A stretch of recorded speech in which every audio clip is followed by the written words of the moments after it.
like for you to close your eyes for just a minute and picture God. You got it? I'm sure various things came up, but maybe for some of you something like this came up. An old white guy with a big white beard in the sky with a kingly demeanor. Maybe also just a little absurd. Maybe something more grand like what you would see in the Sistine Chapel. Others of you may have thought of something more like these guys, the gods, the Olympian gods. And if we maybe thought for just a moment more, like what did that look like in our day, it might look something like these guys, the gods and goddesses of the Marvel Universe and DC Comics, these function as gods in our day. When we use the word God, we typically mean a superhuman being or spirit who we worship because they have power over nature or human fortunes. That word power is key. The reason we worship them is because we believe they have something that they can give us or protect us with or save us with.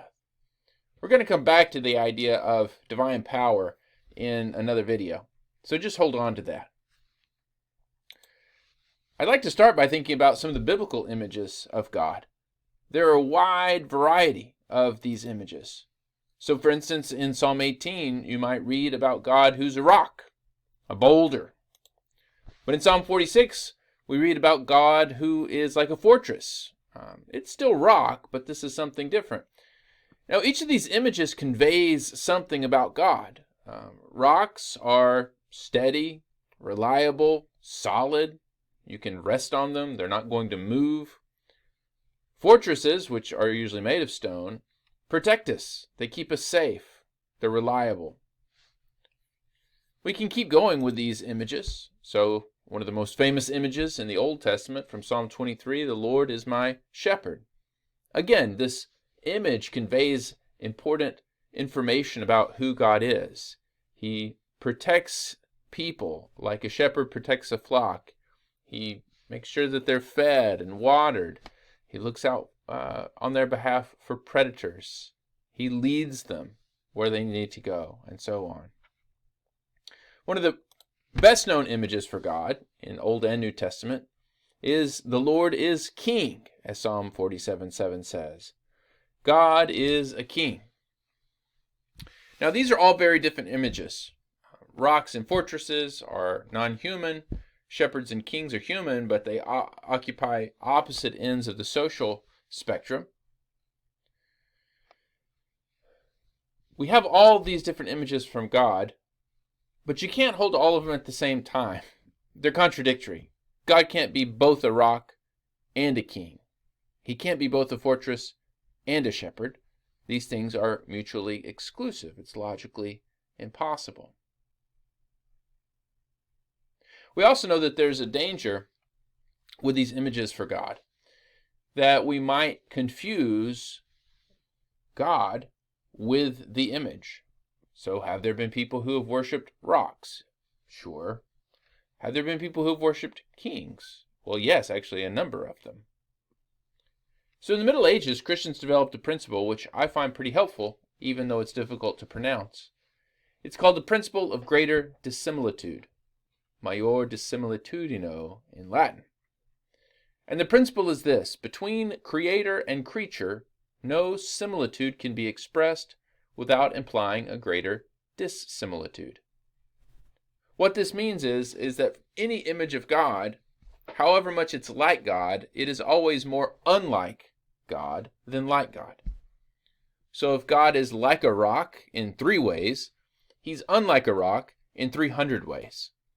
If God is like a shepherd in 5 ways, he's unlike a shepherd in 5 million ways. And if God is like a king in 20 ways, he is unlike a king in 20 gazillion ways. Because that's the difference between creator and creature. An accompanying principle to this is that the more apt an image, the better the image of God is, the more dangerous it is. So to call God a king is indeed a very good image, but it's also the most dangerous image because we're most likely to believe that kings are divine. Here's another image that you may be familiar with. It's a favorite of Jesus in the New Testament. He calls God his Father. But again, we can ask, is God literally a father? Well, no, he doesn't procreate with a mother to produce offspring. He doesn't even have a material body. God is not literally a father. But there's a danger here because this is such a good image for God. It conveys so many important truths about God that we're likely to think, oh, God actually is a father. Now, here's where I'm going with this. What is the best analogy of all, but also the most dangerous of all? The word G-O-D. God. God is not a God, as you read in the David Bentley Hart reading this week. G-O-D is an analogy. Remember, gods are simply superhuman creatures, beings with power over nature, ability to control. And yes, when we're trying to think of an image for the Creator, this is what comes to mind: Zeus and Thor and maybe Superman.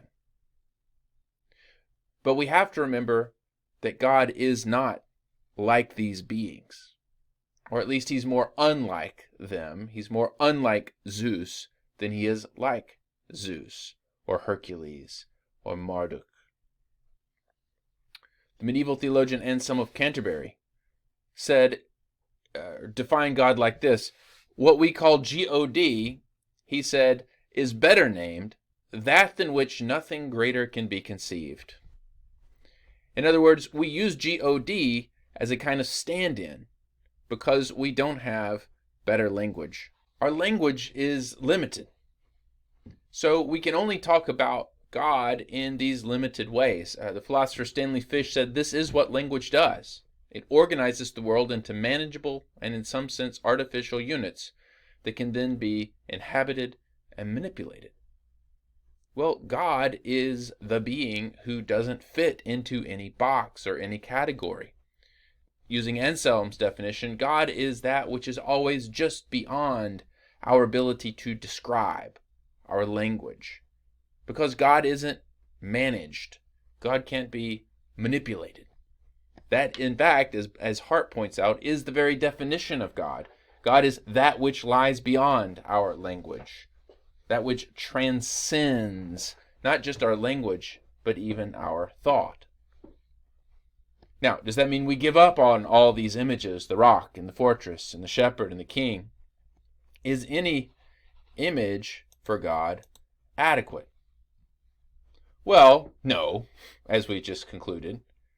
Nevertheless, we are human creatures and we occupy bodies and we do talk and communicate in language, which is why God has communicated to us in language with images that are familiar to us, like Father. The remedy for holding any of these too closely is by, reading the Psalms and other scripture which proliferate these images.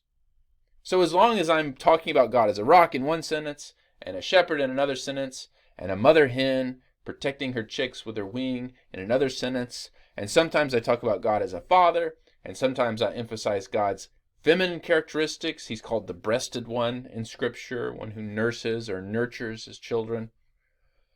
As long as I can hold all these things, I can remember, oh yeah, God's not really male. He's not female either. God's beyond gender. Oh, God has mighty arms, but God also doesn't have a body. God is beyond body. The proliferation of images protects us from holding on to any one too closely. And you see this in Scripture. When Moses, who is one of the prophets in the Old Testament, is called by God in the burning bush, story likely familiar to some of you, it's recorded in Exodus 3. Moses says to God, "What's your name? Who do I tell the people has sent me?" And the name that God gives is not a name at all, nor is it the word God. It is, I am who I am. Yahweh, Sometimes it's translated, I will be who I will be. What we get here is not a noun, a name, but when Moses asks for God's identity, God gives a verb. Being. Being. So Christian theologians, as well as theologians in Jewish and Islamic, Hindu traditions, have talked about God in two ways. One is the via positiva, the positive way. That's what we were just talking about. The other is the via negativa, the negative way. And that's what I want to introduce here and leave you to think about. So Thomas Aquinas gives a great definition of the negative way. He says it's to be used chiefly when we're thinking about divinity, the divine substance, which by its immensity, which exceeds by its immensity every form that our intellect can attain. And thus we cannot apprehend it by knowing what it is, but we have a knowledge of a sort of it by knowing what it is not. We come closer to knowledge of it insofar as we're able with our intellect to remove more things from it. We can know God, Aquinas says, by stripping away the image of the rock and the fortress and the shepherd and the king. His substance will be properly thought of when it is known to be distinct from everything. But this will not be perfect knowledge, because what he is in himself will not be known. So a very simple example of this, God is called the Infinite One. Well, remember, infinite is not a thing. It simply means God is not finite. This is the kind of stripping away that Thomas Aquinas is talking about. We can't say what God is, but we can say what God is not. And let me just give you a few quotes from traditions around the world and throughout history. In the Tao Te Ching, the basis of Taoism, Lao Tzu says, the name that can be named is not the eternal name. In other words, if you can name it, it's not God's true name. From the Hindu Upanishads, God is neti neti. He's not this, and he's not that. I can point to things and say, God's not the lamp, God's not the book, God's not the desk. But I can't say what God is with full accuracy. The great Christian theologian Augustine of Hippo said, if you can understand it, it isn't God. And then one of my favorites, and one of the most provocative, is this Buddhist proverb. If you meet the Buddha in the street, kill him. What? Well, give it a thought. Why should you kill the Buddha if you meet him in the street? Because you can't actually meet the Buddha. The Buddha is beyond. And then this quote from John Scotus Eriugena, a great Irish Christian theologian. And this is mind-bending. So just think about it. We do not know what God is. Okay, that's the via negativa. But he goes on to say, God himself does not know what God is, because God is not anything. Literally, God is not, because God transcends being. So hear what he says. God is not a thing. God is no thing. God is nothing. He's not saying God doesn't exist. He's simply trying to express this idea of transcendence, which goes beyond our language, beyond our thought, beyond being itself. God occupies this distinct territory. God is sui generis, alone, stands alone in this category. So now we can come back to Exodus briefly, and we have this lovely image of Moses at Mount Sinai. And this is an image that a lot of early Christian thinkers reflected on as they thought about God, because this is one of the great stories of a human encountering God. And if you remember, the mountain is aflame, it's on fire, it's smoking, there's thunder and lightning, the sound of a trumpet. The people are all trembling, they're getting away from the mountain. They think if they touch the mountain, they will die. But Moses drew near to the thick darkness where God was. We tend to think of God as that which enlightens. But early Christians took this story to say, to get closer to God is actually to enter into the darkness. because we're stripping away everything that we thought we knew. We're stripping away every image.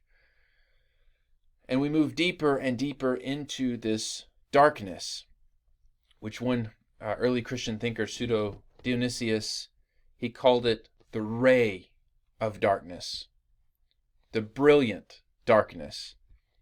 Of course, now we're in the territory of paradox.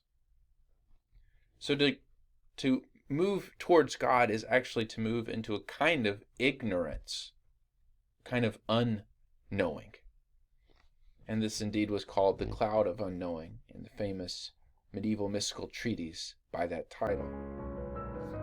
So I'll leave you with this line from Rowan Williams, a contemporary theologian.